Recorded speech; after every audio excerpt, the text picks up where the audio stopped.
একটা ছোট্ট ঘটনা সবার সাথে শেয়ার করতে চাই যে ফ্রান্স শহরের অলিতে গলিতে ঘুরে বেড়াতেন একজন দার্শনিক। ঘুরে বেড়াতেন এবং প্রকৃতির রূপ বৈচিত্র্যের এক্সিস্টেন্স নিয়ে বিভিন্ন দর্শন তত্ত্ব সবার মাঝে বিলিয়ে দিতেন। কিন্তু হঠাৎ করে সে দার্শনিকের একটা সমস্যা দেখা দেয়, সেটা হচ্ছে তিনি ভুলে যেতে থাকেন। তার কেমন জানি কিছুই মনে পড়তো না। হঠাৎ করে উনি দেখতে পেলেন যে ওনার কোনো কিছু মনে থাকছে না। তো পরবর্তীতে এই সমস্যাটা প্রকট আকার ধারণ করলো এবং উনি অনেক অগোছালো টাইপ হয়ে গেলেন। ওনার বাসার অবস্থা খুব অগোছালো হয়ে গেল। আশেপাশে মেঝেতে ওনার সব বই খাতাপত্র কাপড় চোপড় খুব উল্টাপাল্টা অবস্থা ছিল। খুব অগোছালো যখন উনি হয়ে গেলেন এবং উনি যখন বেশি ভুলে যাচ্ছিলেন, তখন হঠাৎ করে উনি চিন্তা করলেন কি করলে আমি এই সমস্যা থেকে উঠে আসতে পারবো। তো ওনার একটা ফেভারিট প্লেস ছিল যেটা হচ্ছে রিভার সেইন নদীর তীরে। সেই রিভার সেইন নদীর তীরে উনি চলে গেলেন এবং সেখানে চুপ করে উনি চিন্তা ভাবনা করা শুরু করলেন যে উনি কী করবেন। কিন্তু উনি সেখানে হাঁটতে হাঁটতে হঠাৎ করে অন্যমনস্ক হয়ে উনি পানিতে পড়ে গেলেন।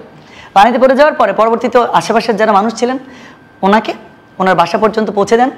সেদিন রাত্রেবেলা ওনার আসে অনেক জ্বর এবং খুবই অগোছালো টাইপের। ওনার বাসা কিন্তু অনেক বড় ছিল, কিন্তু খুবই অগোছালো টাইপের মেঝের অবস্থা ছিল একদম উল্টাপাল্টা। সেই অগোছালো অবস্থায় তিনি বিছানাতে শুয়ে পড়েন। সেদিন শুয়ে পড়ে সেদিন রাত্রে আসে জ্বর ওনার এবং পরবর্তী দিন সকালবেলা যখন চোখ খুলেন তখন উনি দেখেন ওনার আশেপাশে সব অবস্থা খুব বিশ্রী, খুব মেসি অবস্থা হয়ে আছে।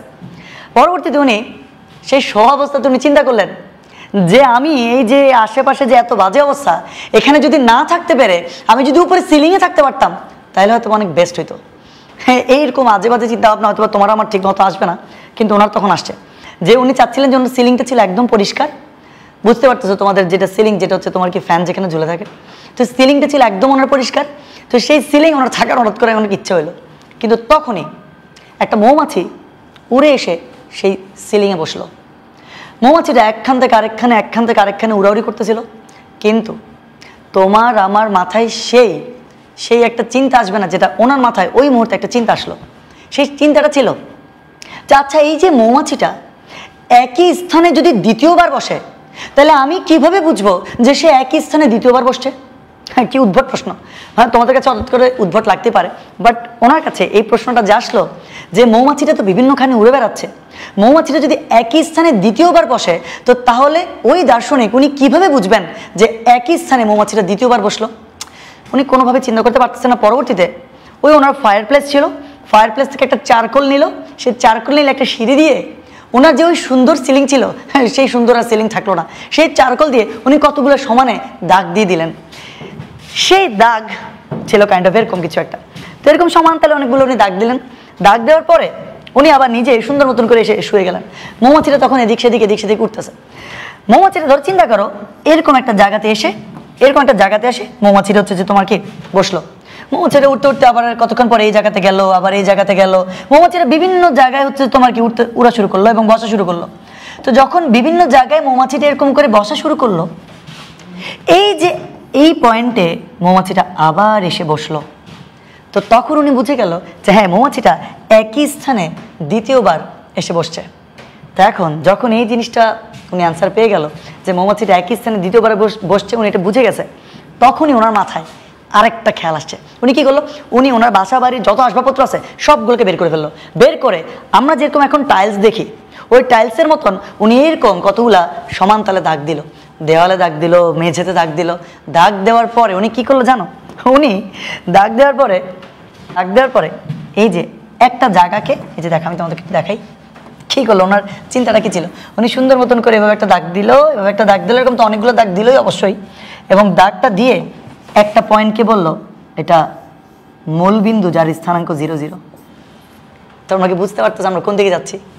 এরপর পরবর্তীতে উনি মেঝেতে দেওয়ালে অনেকগুলো দাগ দিয়ে এরকম নাম দিল 1 2 3 4, আবার এদিকে 1 2 3 4। এই পয়েন্টটাকে নাম দিল 4,4।